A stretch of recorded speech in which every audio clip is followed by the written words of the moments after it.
Hi friends, I'm here to do a video about this week's Bible study.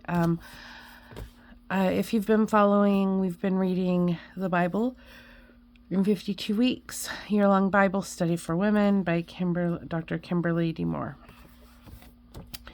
And we are on week 8. And I'm struggling with this video because, one, I am not agreeing with the things that she says in the Bible studies, and I don't know what to do with that because I want to continue doing my whole point to this was to read the Bible in a year and share this journey with other people who want to read the Bible in a year and talk about what we've read and that sort of thing. And I just, okay, so you talk to me, okay?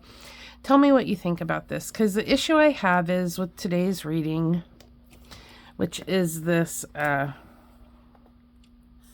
Numbers 5-6.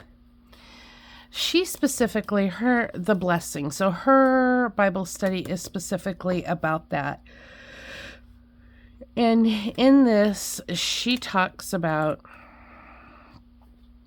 the benediction after church services and things like that, which is great. I love that. Honestly, so it's twofold. I hadn't given this a lot of thought until I read her Bible study, right? So it's something to consider. But she gets down here and she talks about, this week, I encourage you to grab hold of this beautiful gift and apply it not only to your life, but also to the lives of your children, spouse, family, and friends. When your children leave for school in the morning, pronounce the blessing. When your spouse leaves, pronounce the blessing. When your college-bound adult children leave, pronounce the blessing. When family gather and everyone prepares to leave, pronounce the blessing. Yada, yada, yada. Okay, here's the thing. When taking this and setting it aside, when you get to the actual Bible, it is a priestly blessing. There is, now I don't know, okay, actually I do. The placement of this priestly blessing, okay, is right after the Lord says to Moses, speak to the Israelites and say to them, if a man or woman wants to make a special vow, a vow of dedication to the Lord as a Nazarene, okay, so they can do it, but there is a whole 2 pages of instructions that they have to do over a period of time before they can enter the church. I'm going to call it a church because it's a universal term. And, there's a process. And then here is the priestly blessing. Now, it does not say, the last sentence is, they must fulfill the vows they have made according to the law of the Nazarite, right? So then it just says the priestly blessing. And it doesn't say who's giving the priestly blessing or anything like that. But I feel like all this preparation, like God didn't do this on accident, right? So like all this preparation, and then they do then all this preparation and description about what must happen to purify and to make clean so that you can gain that deeper understanding of the vow that you're doing, right? Then there's this priestly blessing. The Lord said to Moses, tell Aaron and his sons, this is how you are to bless the Israelites. Say to them. Okay, well, oh, maybe I need to look into this. Maybe I need to see, kind of associate it with what is special about Aaron and his sons.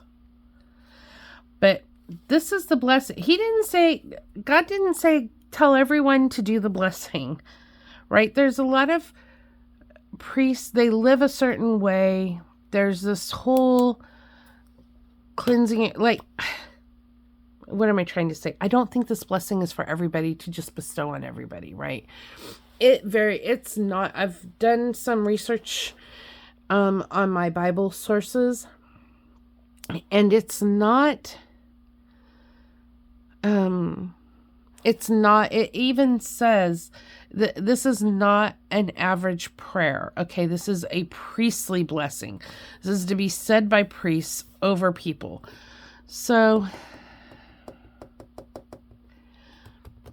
I don't know that her calling. What do you think? Like, I don't know that her calling and saying anybody can do this blessing is accurate. I think because it says specifically, this is, in the other sources that I read, it said this stands apart. This is a special blessing. This is not a prayer. You're not praying. Yes, pray over your children. Yes, pray over your spouse and your family and your friends and ask God for their blessings. But this is a priest who has been prepared, right? Because all the preparations ahead of time. And maybe I'm connecting the two because of the time that this comes right after that. I'm assuming it's connected. I mean, otherwise, why would it be there? But this is it is not just an average Joe on the street praying for his family. This is a priestly blessing. So why is she telling us to just say it over your kids? Say it at dinner time when your family's leaving after the family Christmas dinner. I don't feel like that's accurate. I don't feel like that's good. That understanding of what this is and how special this is and who can do this, because with all this preparation beforehand, right?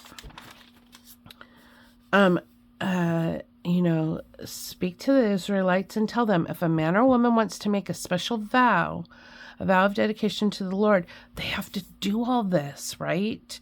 To enter into that space where they're clean and they're prepared.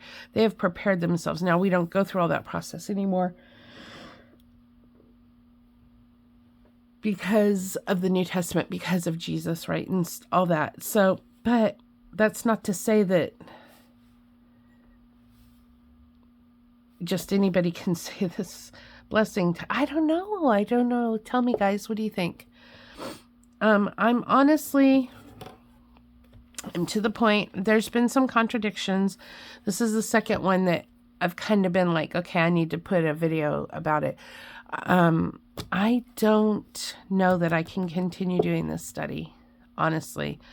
I will do the readings, but I don't know that I'm going to maybe. Like, I don't want to quit on this, but I have some legitimate concerns. I know people love this.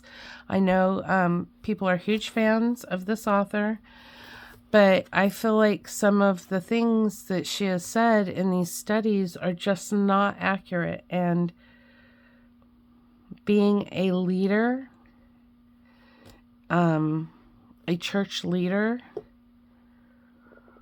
a Christian leader, someone who is discipling us, I need to trust that her words are not made up, not her opinion, that are of the Bible, right? And yeah, I'm considering setting this aside. So if we set this aside, because, you know, we still have, oh, sorry, my dogs are barking. We still have a lot of reading to do. Then I need to find a replacement schedule, or maybe we just follow the schedule and not worry about these and just get the Bible read in a year. Something to consider. Sorry, my dogs are barking, but I don't want to stop filming this. So, we have some decisions to make. I would love to hear those of you that are participating in this. I'd love to hear you weigh in on this. And I will put this video on YouTube, but I will share it in the Facebook group where we're doing the study and see what y'all think. Am I wrong? And can you... Okay, so a couple questions. Am I wrong? Am I missing something? I'm always open to that, right? What am I missing? And not just because she said so. Okay, give me biblical backup why this is okay. And also, we'll get to that in a second. Like, I have more questions. But if we do set this aside, there are other schedules. I found them online. Or do we just follow the schedule and ignore this? Is that possible? You know, because we can get through in the year.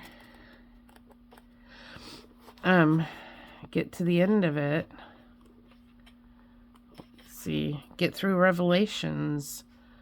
Like, I do want that to happen. So, but I don't know about all of this.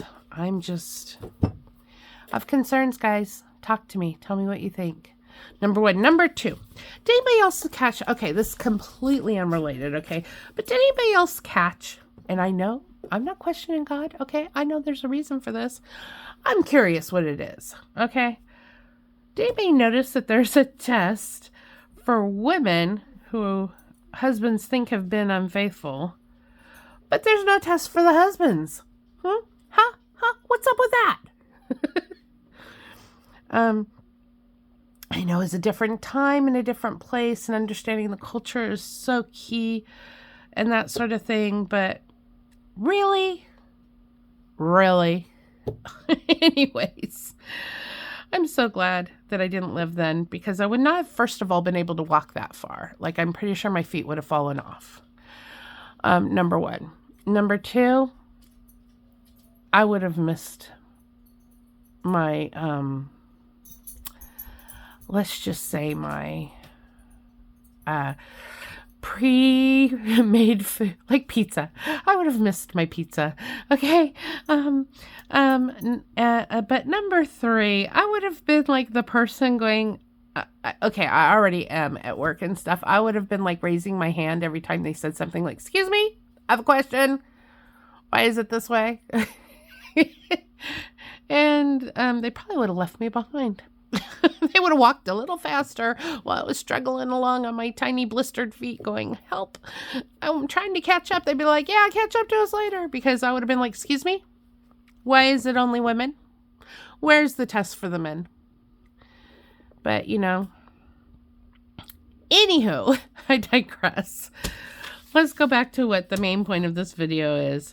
Talk to me about the priestly blessing. What do you guys think? Is this... this seems like a major misguidance